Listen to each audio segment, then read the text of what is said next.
kana caalaa si obsuu hin danda'u. Obsa koo na xumursiisaa jirta. Akkuma kanas akkam na daffartee. Kanaaf kan kana fakkaatan jechoota ajaa'iboo guyyaadhaa gara guyyaatti fayyadamnu immoo amma ni ilaallaa jechuudha. Let's dive into it.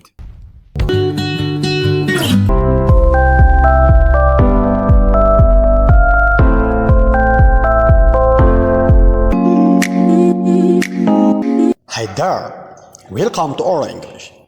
This is Oro English with Sis. Oro English is dedicated to improving your spoken English. Let's pause you to our today's. Let's go. Akkam na daffartee.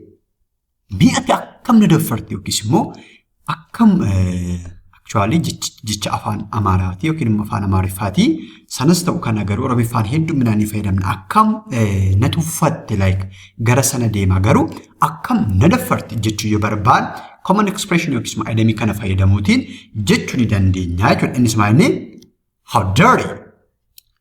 How dirty. How dirty. How dirty jechuun akkam na daffarte. Akkam na daffarte jechuudha. Akkam na daffarte yookiis akkam na tuffatte isa jennudha jechuudha. Interesting. Inni kabiraan immoo kana caalaa siif obsuu hin danda'u. Obsinee wanta ta'e tokko obsinee fi kana booddee garuu kanaa ol garuu hin obsu. Siif obsuu hin danda'u jechuu yoo barbaad common expression kana fayyadamnee afaan Ingiliffaan dubbachuu dandeenya jechuudha. Innis maal inni I can't stand you any longer. I can't stand you any longer. I can't or I couldn't stand you any longer jechuu ni dandeenya jechuudha. I can't stand you. I can't stand you jechuun kanaan oliitti just obsuu si faana dhaabbachuu jechuun kun obsuu jechuudha. Any longer jechuun immoo kanaa ol kanatti fufee kana caalaa itti fufee jechuudha. So I can't stand you any longer jechuun kana caalaa siif obsuu hin danda'u jechuudha. Great. Sanuma waliin wal fakkaata garuu obsa na xumursiisaa jirta.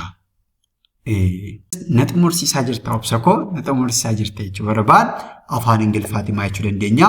You are trying my patience. You are trying my patience. You are trying my patience. Jechuu dandeenya jechuudha. Obsa koo na xumursiisaa jirta yookiin na fataattanaa jirta isa jechaa jiru isa jennudha jechuudha yeroo baay'ee afaan Amaariffaatiin. Interesting. Inni kabiraan hammam beekutti yookiin just beekumsi koo hagam beekutti kanadha hagam beekutti akka sanadha ni jenna yeroo hedduu so afaan Ingiliffaatiin akkana jechuu barbaad to the best of my knowledge. To the best or the best of my knowledge jechuu ni dandeenya jechuudha. To the best of my knowledge this kanadha amman beekutti kanadha jechuu ni dandeenya jechuudha. Waan na jechuu barbaadne itti fufne. To the best of my knowledge jechuun hagam beekutti yookiin hagam beekumsa kootiitti jechuudha. Itti hin amanu wanta kana itti hin amanu jechuu yoo barbaanne immoo I'm not sure about that. I'm not sure about that. Jechuu ni dandeenya jechuudha. Waa'ee kanaa agarna waanan amanu yookiis immoo erga ta'ee waanan himu hin qabu jechuu barbaad I'm not sure about that. I'm not sure about that jennee waa'ee waan sanatti amanne jechuu yookiis dubbachuu ni dandeenya jechuudha. Yoo xabanna ta'ee not kan jedhu kana negatiiva kana baasuutiin I'm sure tan amana jechuu dandeenya jechuudha. Interesting.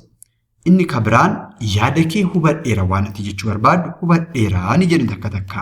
So akkasuma jechuu barbaanne immoo I see what you mean.